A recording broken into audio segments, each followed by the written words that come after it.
Hey guys, welcome to a new Nashville Masterclass.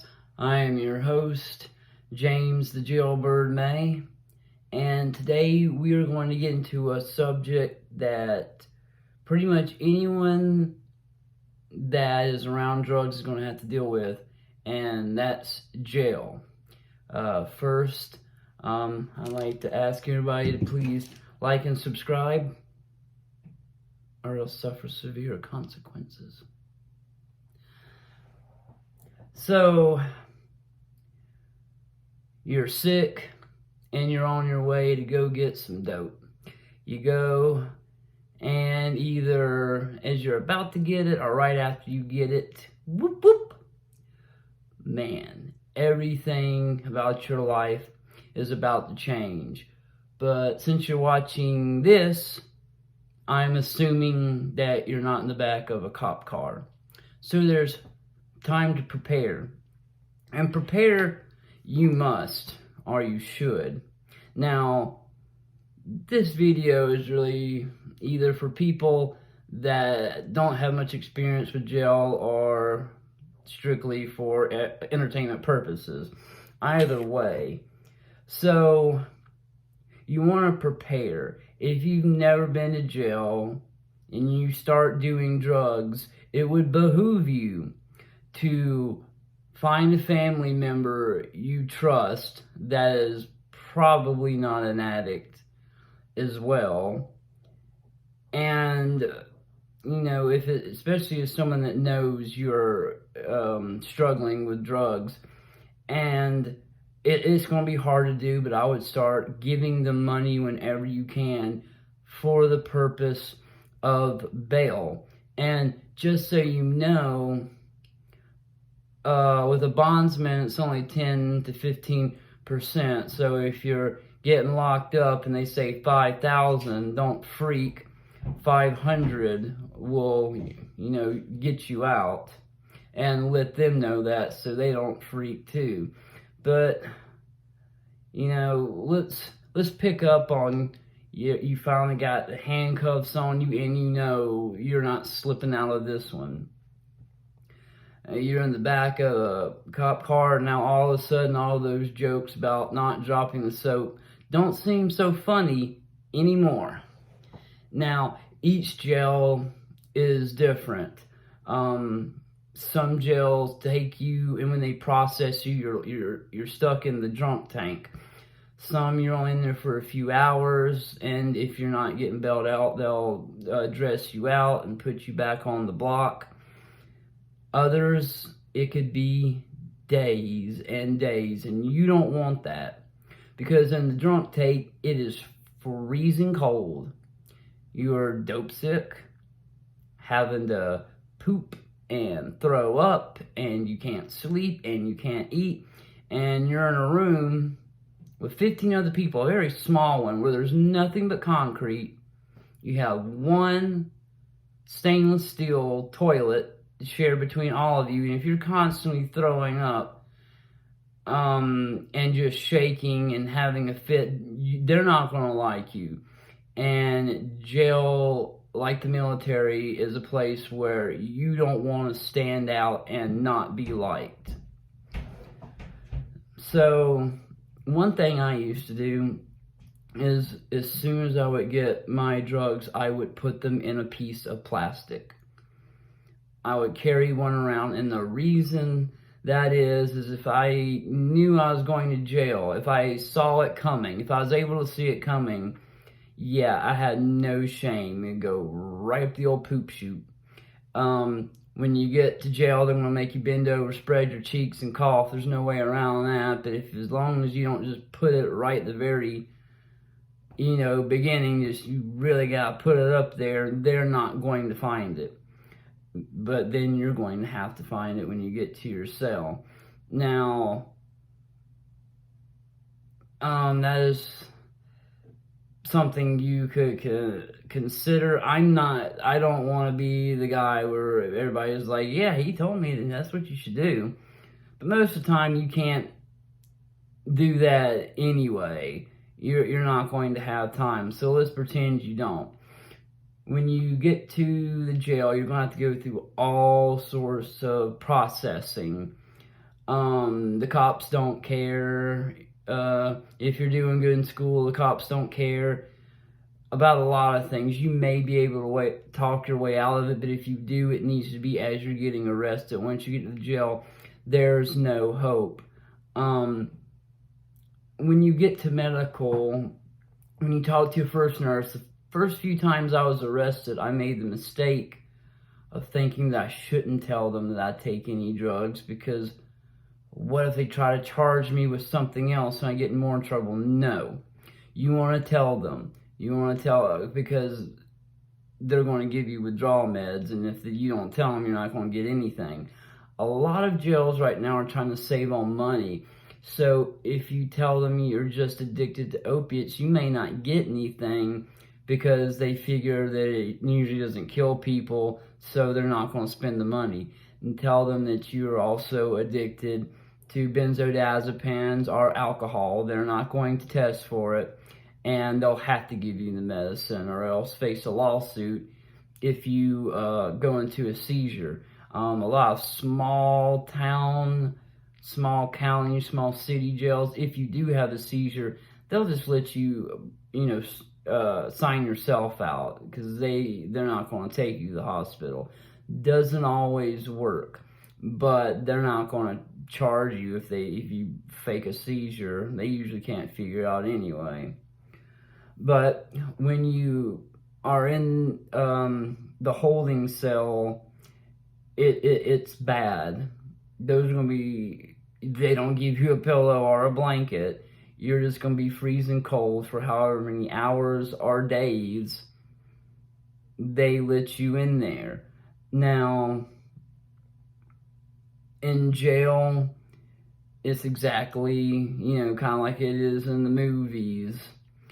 99% of the people just want to do their time and get back home, but there's always going to be one or two, real tough guys that want to rule the block. And, I would try my best to just ignore them.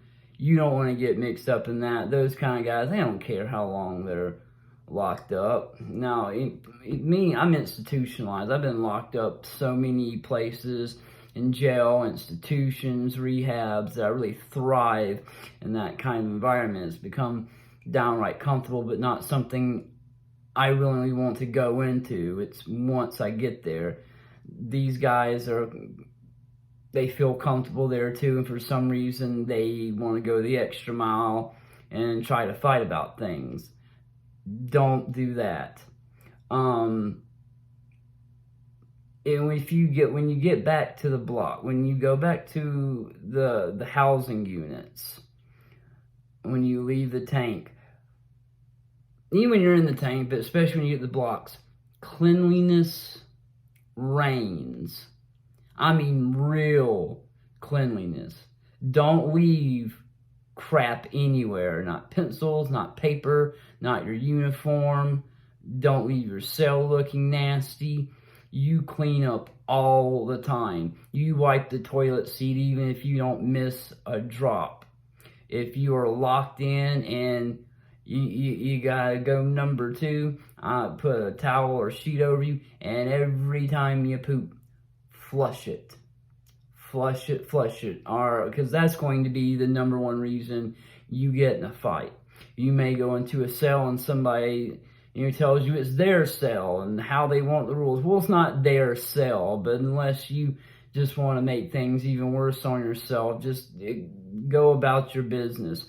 But when you're withdrawing, no one really wants to go take off their clothes and go shower in probably freezing cold water in a strange place around a bunch of other people.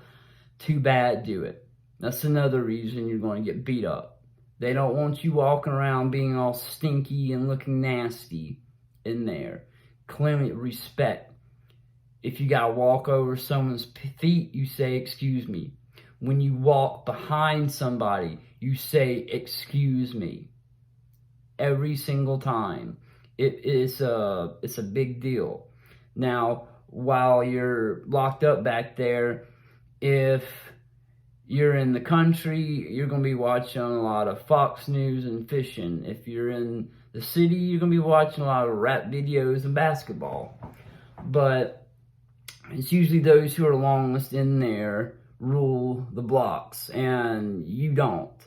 So don't try it. Hopefully you took my advice already about preparing for this, but if you can't afford to get out, a lot of people are scared when they first go there. Like, I don't want to get comfortable here. Let yourself get comfortable there, because you're just making it worse. Those who say you shouldn't get comfortable here because then you'll just keep coming back is just dumb, because no one wants to go back no matter how comfortable we got. But while you're there, if you keep yourself in a state of constant fear, you're not doing yourself any favors, and you're more susceptible to being taken advantage of. The ones that are scared, uncomfortable all the time, are the ones that people are going to prey upon. When we're sick, we also crave sugar and more food because we've been starving ourselves, and they don't feed us enough. So people are going to be saying, hey, I tell you what, I'll give you some of my stores, a honey bun or whatever, and then you give me back. Don't do it. Yeah, you gotta stay tough and just don't do. You're not gonna be eating the first few days anyway. Hopefully you'll be out. The convict rules are very strong, and most people know them because of TV and the internet. But you don't snitch. You don't go to the officer if somebody's giving you a problem, unless you've been there for a while and you have some clout and you're just like, look, man, I hate my roommate. Could you get him the hell out of there? That's one thing. If somebody's being mean to you or this and that and the other, don't tell anybody. If you have no clout, then you don't need to be saying anything to anybody about anything. And that's just all there is to it, because usually the cops aren't going to do anything about it, and then everybody else knows that you told, and then you're in real bad trouble. One of the worst things that could happen to you is to go to jail and be the one that everybody hates, because anything can happen to you in there. They don't have cameras in the cells.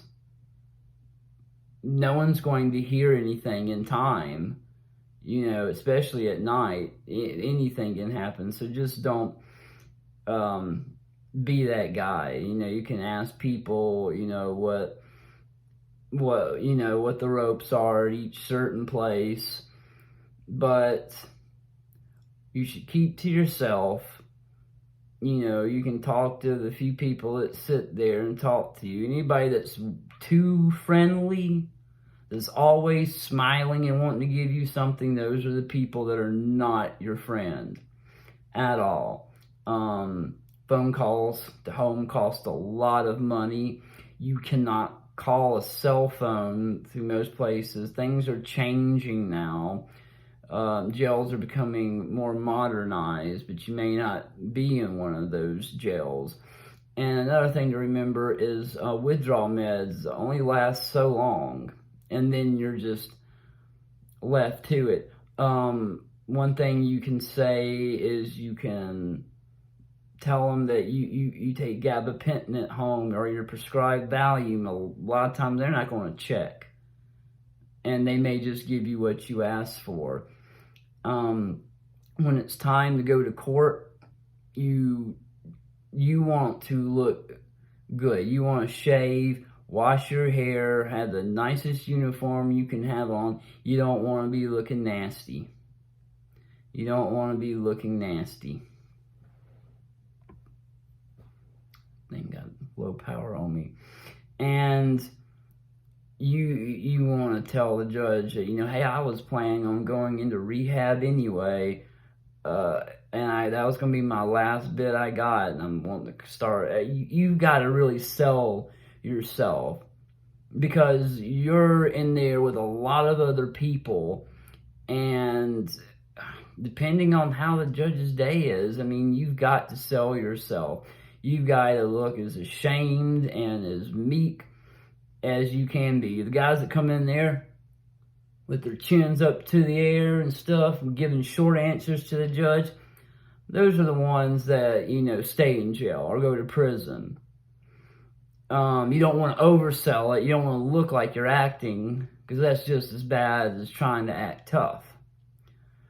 Jail is something that anybody that does drugs that you're going to have to come across. And it can be very scary.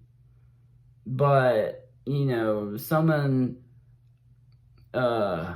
who they're using is very, very, very small. I'm about 40 pounds lighter than I am now, with none of the huge muscles I have now, just little stick arms.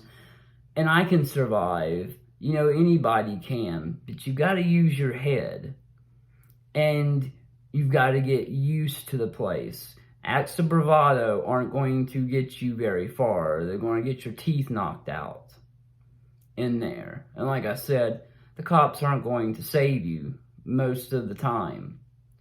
So I would definitely prepare about going to jail, saving money up with someone, and letting them know that if there ever comes a time they need to bail you out, and give them the money to do so. Because it's a lot easier to get bailed out and then go to court in a suit than to sit there for weeks and then end up in court looking like you belong in jail anyway. So, think smart. Always use respect when you're in there, and don't do rash things. Don't try to be the guy in charge of everything. Because if you're an addict, you don't have the strength to do that. Even if you look big because you played ball in high school, you don't have the strength behind it. So don't try it. And, it's something hard for everyone. It really amazes me how many people are in jail that are not addicted to anything. Like, why are you doing all that crap if you didn't have this, urge and reason to? You better have liked and subscribed. It's the second time I've said this. I'll find you. And I hope you don't go to jail. But I hope if you're having anything to do with drugs, you're taking what I said to heart, because more than likely, really more than likely, more than you think, you're going to jail at some point. And you may act tough on the street, you may think you're tough in the street, but once you go to jail, you're going to find out you don't want any of that action. So, prepare yourself mentally and physically for what's almost certainly going to happen. I hope this has been informative. I hope you guys stay free. But if you are going to jail and you go, stay smart and get back out. All right, guys.